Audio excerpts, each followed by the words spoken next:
Bendiciones para todos los amigos y seguidores nuestros en Facebook, en este su programa o su serie Leña para el Fuego. Vamos a comenzar hoy a estudiar acerca de los reyes de Israel, los faraones, los emperadores, los dirigentes políticos de naciones. Según la Biblia, vamos a analizar cosas de ellos, lo bueno, lo malo, y como decían también en mis días de jovencillo por una película americana, y lo feo. Vamos a ver qué es lo que ellos hicieron para atraer la bendición de Dios, qué fue lo que hicieron para romper esa relación con Dios y atraer desgracia para su vida, para su pueblo y para su destino final. Entonces, déjame comenzar en este programa a analizar un poquito acerca de la vida del rey Saúl, el primer rey de Israel. Y vamos aquí a leer Primera de Samuel, capítulo 9, versículo 1 y 2, que dice de la siguiente manera.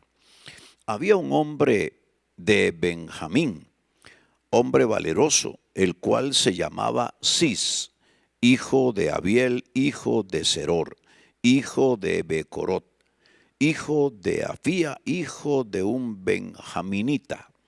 Tenía él un hijo que se llamaba Saúl, joven y hermoso. Entre los hijos de Israel no había otro más hermoso que él. De hombros arriba sobrepasaba a cualquiera de ellos. Aleluya, gloria a Dios. Bueno, aquí tenemos un pasaje interesante que nos describe a Saúl, nos dice su procedencia, su genealogía. Saúl era uno de la tribu de Benjamín, su padre era Cis, y nos dicen en la historia que era una familia muy acomodada, la de Saúl, y que además de eso él era un hombre sumamente alto. Le sacaba la cabeza prácticamente a todos, casi todos le llegaban a la altura del hombro y por sobre ellos la cabeza de Saúl sobresalía. Además era un hombre bien guapo, bien parecido, según reza la escritura que he leído, y además de eso tenía toda una generaciones anteriores que habían servido a Israel y era de la tribu de Benjamín. En hebreo su nombre significa deseado, el implorado. Y esto es interesante porque vino a ser además uno solicitado por Israel, uno pedido, uno casi implorado, rogado que fuera puesto como rey en Israel. Y su nombre Saúl viene de una palabra hebrea que es la palabra Shaul, y está también relacionado íntimamente con lo militar. Saúl era un hombre especialista en la batalla, en la guerra. Imagínense con ese físico, él tenía una capacidad militar extraordinaria, aleluya, y tenemos como historia de Saúl, que era una familia acomodada, la suya, era de la tribu de Benjamín, de hermoso parecer, y era el elegido de Dios para Israel. Hasta los días de Saúl, Israel no tenía un rey. Israel no tenía un gobierno o no había tenido un gobierno formal, organizado, sino que por largos periodos de tiempo Israel se había reducido a la guianza temporal de los llamados jueces. Una vez que Moisés entregó el mando de Israel a Josué y entraron a la tierra prometida, vino el período de los jueces. Gente que juzgaba y dirimía entre ellos sus pleitos, sus situaciones, pero no había habido un liderazgo central, formal, no tenían un rey. Mas era obvio que Dios dirigía sus pasos a través de los profetas, a través del sacerdocio. Dios era la persona que los conducía. Y cuando el pueblo de Israel es amenazado por los filisteos, tiene un cambio de actitud. Y es interesante que Israel nunca consolidó la fuerza en unidad de sus 12 tribus para tener un gobierno. Israel, recuerden que entró a la tierra de Palestina, 12 tribus distribuidas, bien organizadas, pero nunca consolidó un liderazgo para que esa fuerza de 12 tribus fuera usada para un solo gobierno. Y por lo tanto, Israel era un conjunto de tribus sin un líder central y sin un gobierno formal. Entonces, en ese contexto es cuando aparece el profeta Samuel, que viene a ser el conductor y el último juez, curiosamente el último juez de Israel. Porque además de profeta era juez y era de la tribu de Leví, era un hombre que podía hacer sacrificio. Y tenemos entonces que en ese mismo contexto los filisteos se habían lanzado constantemente como enemigos de Israel. Una y otra batalla era librada por los israelitas y a veces eran ayudados por sus jueces, por la dirección militar de sus jueces. Recuerden el caso de Débora, recuerden ustedes cómo ella ayudó en la victoria contra los enemigos, pero por causa de la presión que ejercían los filisteos y por causa de estar enfrentando una constante guerra, Israel se levanta y pide al profeta Samuel que le clame a Dios y que le pidan al Señor un rey, para tener un rey conforme a las naciones de la tierra. Dios le concede a Samuel ese rey. Le indica que es Saúl el ungido de Dios, pero además de eso Dios dice algo muy claro, y es que cuando el hombre desecha a Dios, cuando el hombre prefiere al hombre, cuando los pueblos deciden que su hombre, su líder será más importante que Dios, su liderazgo, entonces comienzan los problemas. Y es ahí cuando el Señor le habla a Samuel y le dice: no te preocupes, no te enojes, no llores, no te quebrantes por esta decisión del pueblo de pedirme un rey, porque ellos no te han desechado a ti como profeta, como juez. Ellos me han desechado a mí. Y aquí entra una de las consideraciones que queremos tener en esta serie de tiempos live para ustedes, y es reconocer cuando el hombre deja a Dios, cuando el hombre se aparta de Dios y de su palabra, independientemente si es un gran militar, si es un gran estratega militar, económico, sí es un hombre importantísimo en la arquitectura de los pueblos, pero cuando se apartan de Dios, cuando ya dejan de someterse a la autoridad de Dios, definitivamente ponen en riesgo la salud, no solo espiritual, sino económica y social de una nación. Y entonces Samuel era el profeta y el líder espiritual y religioso, pero no era el rey, era un juez. Entonces Israel fue gobernado por jueces y lo que sí es evidente es que no estaban listos para gobernar en tiempo de guerra. Ellos solo podían dirigir un poquito las cosas y juzgar casos particulares, pero no estaban listos para gobernar en tiempos de guerra constante. Y por eso es que ellos le piden un rey a Dios a través de Samuel. Samuel pues entonces oye a Dios y establece a Saúl como rey. Saúl fue un gran líder militar, tuvo grandes batallas. Llevó a Israel a un momento de cima, de cumbre política, excepto en la gran batalla contra el gigante Goliat y los filisteos, donde tuvo temor y Dios tuvo que sacar al frente a Israel, enviándoles a el pequeño David, el jovencito David, que vino a convertirse posteriormente en el rey de Israel. Entonces tenemos que Saúl fue un gran líder militar, excepto en la batalla contra Goliat, pero consolidó su reino y el reino de Israel. Aleluya, recordemos que este fue el primer rey, vino a ser el primer rey de Israel y podría haber sido quien consolidara todo el trabajo o el modelo de acción de un reino para los siguientes reyes de Israel. Saúl tuvo varias batallas como la de Jabes de Galaad y ahí estableció y consolidó su reino. Otra vez, como los reyes acostumbraban en algunos puntos claves, él fue confirmado como rey en Gilgal y consolidó su reino. En la cima de su gobierno es cuando Saúl comienza a dar pasos equivocados. Este es un asunto que a veces tenemos que reflexionar y meditar sobre los gobernantes, sobre la gente que es puesta en eminencia, sobre la gente que es puesta en lugares de privilegio, en lugares de honra y de gobierno. que cuando llegan a la cima, cuando ven lo que han logrado, cuando ven en operación quizás su capacidad, su estrategia, su don de mando, se olvidan de Dios, se olvidan de aquel a quien deben darle honra y gloria, a quien deberían exaltar y quien los ha puesto ahí, y comienzan a equivocarse creyendo que ahora ellos son el verdadero Dios. Recuerden ustedes que en los tiempos del Imperio Romano, el César era considerado como un dios y el César se consideraba como Dios. César es el Kyrios, decían. El Kyrios era un término aplicado solamente al Dios.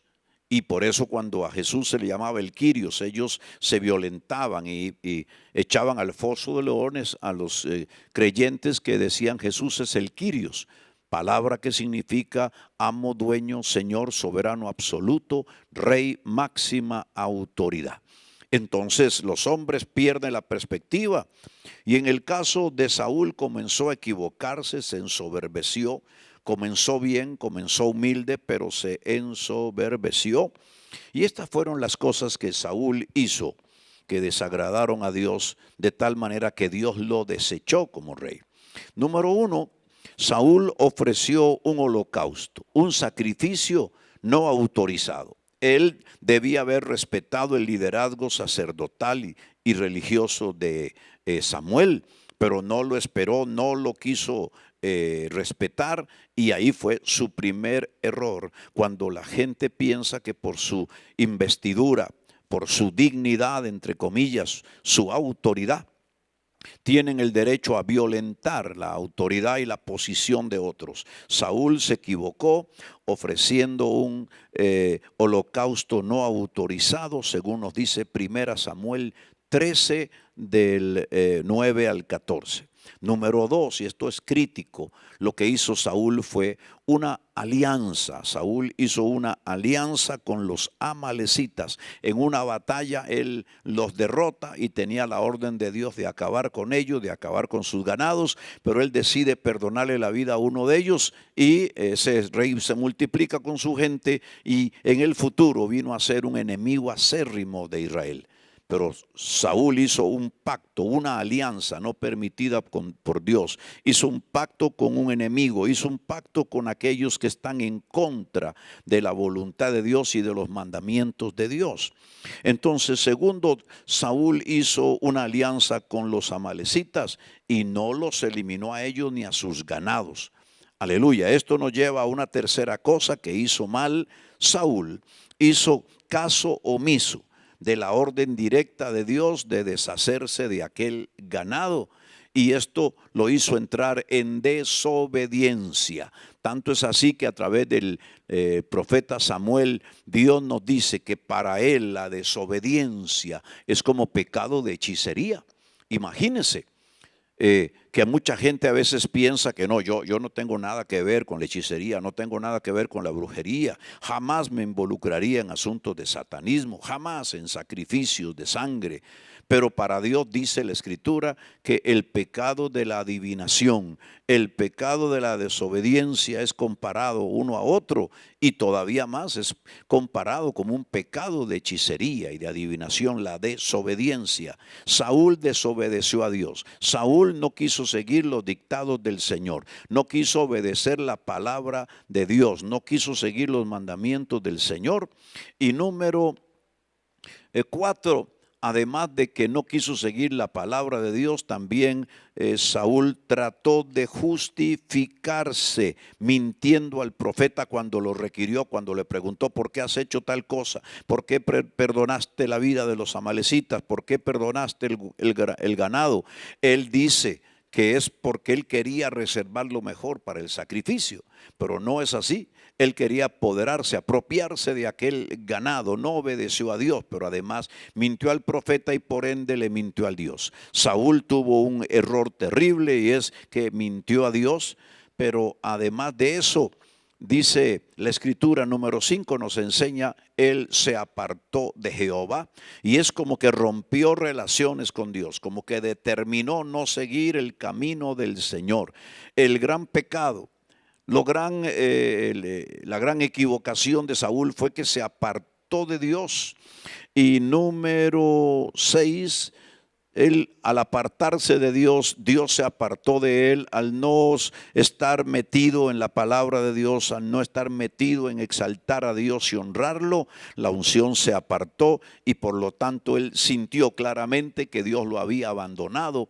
Y en lugar de volver a él, en lugar de acercarse a Dios, Saúl busca una adivina en Endor para que le diese a él algún consejo sobre las batallas. Buscó una adivina en lugar de a Dios, y además de eso, con el caso del ganado que perdonó, que según él era para sacrificios especiales, pero que era para codiciar, para tener más. Él entró en la falla y el error número 7 de la codicia. Entonces veamos los 7 puntos y equivocaciones de Saúl. Número 1, se atrevió a usurpar el lugar que le correspondía al profeta y al líder religioso y ofreció sacrificios no autorizados. Hizo cosas no autorizadas en el plano espiritual. Número 2, hizo una alianza con los enemigos de Israel, con los amalecitas, y no los eliminó a ellos. Esto lo hizo, número 3, hacer caso omiso de la orden directa de Dios de deshacerse de los amalecitas. Entró en desobediencia plena. Número 4, además de eso trató de justificarse ante el profeta y ante Dios mintiendo. Número 5, se apartó de Dios. Número 6, buscó una adivina en lugar de a Dios. Y número 7, se llenó de codicia por el ganado y la riqueza. Fue un rey hasta el final de su vida.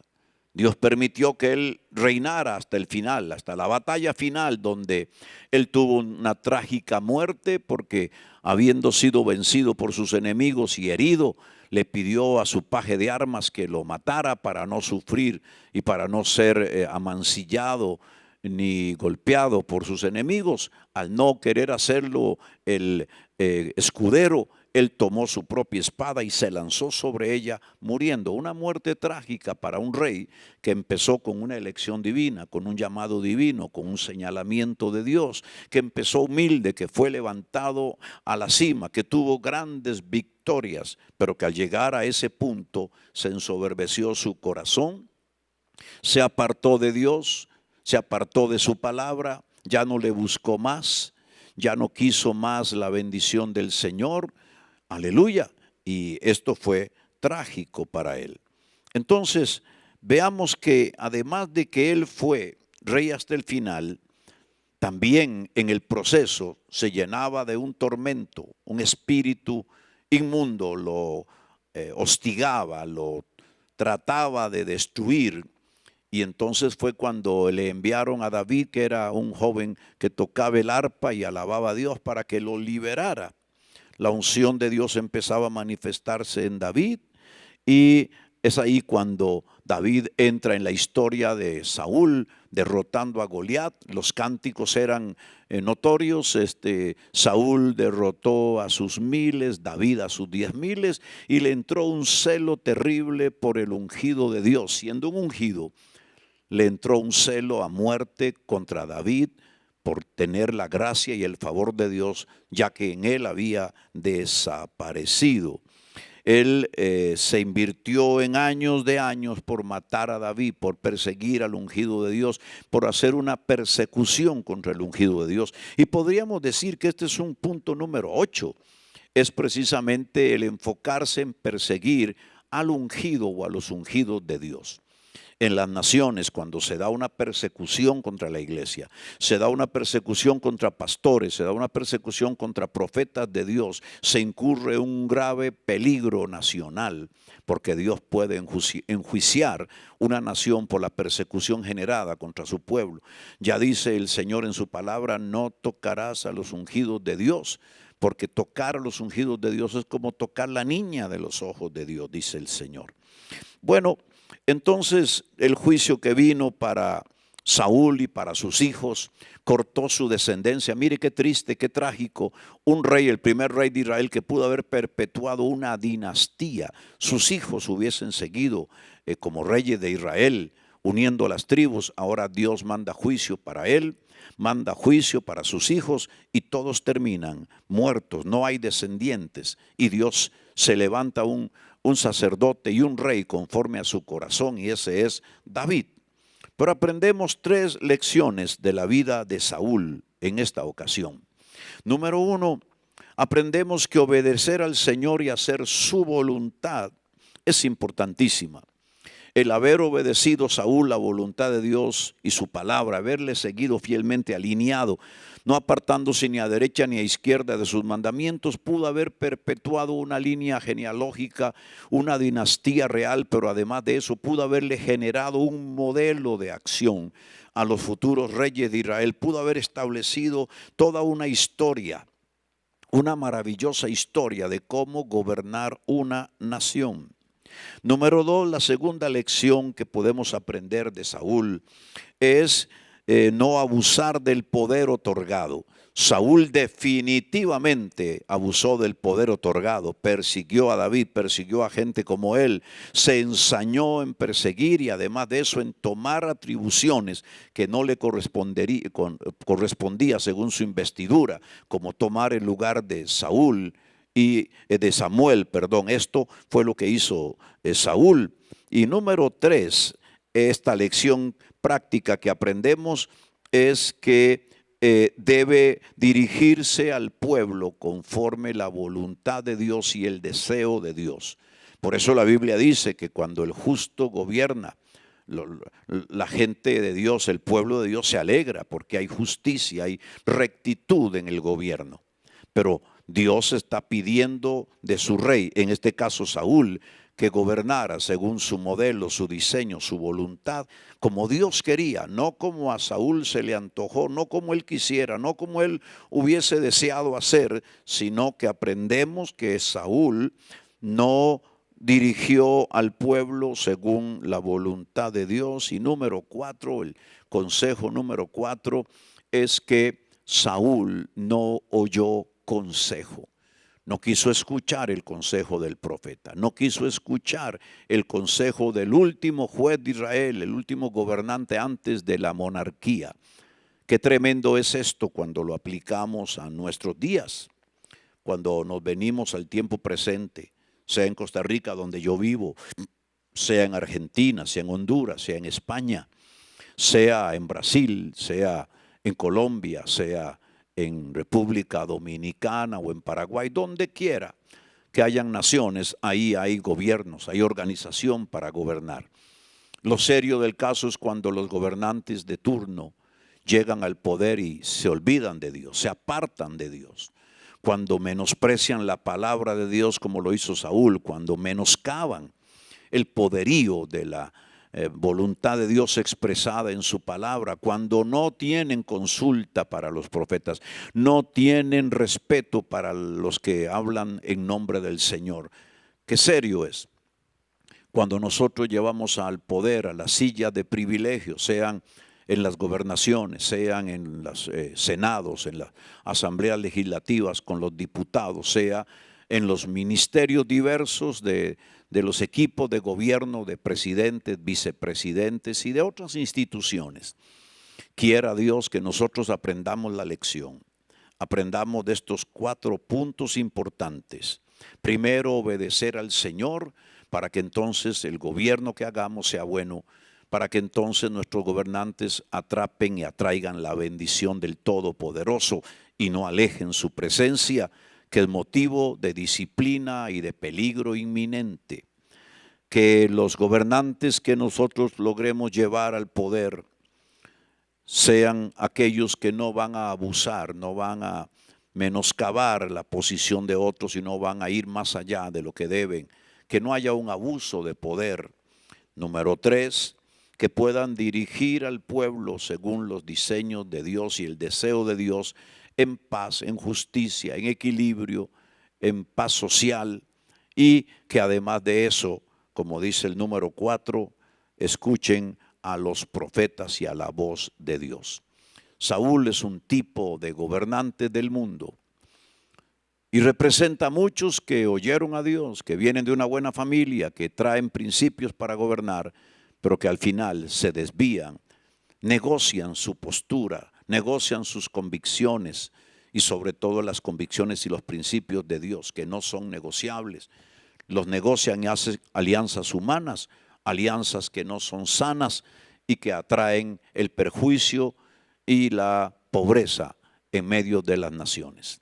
Quiera Dios que esta reflexión te ayude para entender que es importantísimo para nosotros orar, mantenernos orando, para que en las naciones del mundo donde hayan elecciones, donde hayan cambios gubernamentales, nosotros pongamos en la balanza cada persona, hombre o mujer, que vaya a tomar una posición para que sean personas idóneas, personas obedientes a Dios y a su palabra, respetuosas de la ley de Dios, respetuosas de los ungidos de Dios y sobre todo que no sean codiciosos, que no quieran riqueza y que puedan mantenerse humildes siempre, honrando y adorando al Señor. Amén. Esta es la propuesta número 2. Ayer hicimos una. La primera propuesta, te la recuerdo, es que el próximo domingo 31 de mayo a las 19 horas en cualquier país, así te llegue la noche o temprano, a las 19 horas en Argentina, en Brasil, en Centroamérica, vamos a tener una reunión de familias. Motiva a otras familias, querido hombre de Dios. Reunión de Santa Cena familiar y también vamos a tener una noche de perdón identificativo. Vamos a pedirle perdón a Dios por los pecados cometidos por cada uno de nosotros, si los hubiésemos cometido. Vamos a pedirle perdón a Dios en familia si hubiésemos transgredido su ley en familia, si lo hubiésemos hecho. Vamos a pedirle perdón a Dios por los pecados de nuestros gobernantes, de nuestros líderes religiosos, políticos. Vamos a pedirle a Dios en humildad que nos guarde de esas fallas, de esos errores, de esa soberbia, de esa falta de humildad, de ese alejamiento de Dios que algunos acostumbran tener una vez que llegan al poder. Y la segunda propuesta es, oremos para que aquellos que están en el poder ahora, para que aquellos y aquellas que han logrado escalar una posición no se olviden de Dios, sean agradecidos con Él, que recuerden que toda autoridad, las que hay, las que existen, de Dios vienen, y que puedan honrarlo, que puedan mantenerse humildes y sobre todo si son creyentes, que no negocien sus principios, que no hagan alianzas que desagraden a Dios, sino que más bien lo que decidan traiga bendición y atraiga la presencia del Señor. Que el Señor te bendiga y nos vemos y oímos mañana a la misma hora de hoy. Bendiciones para todos.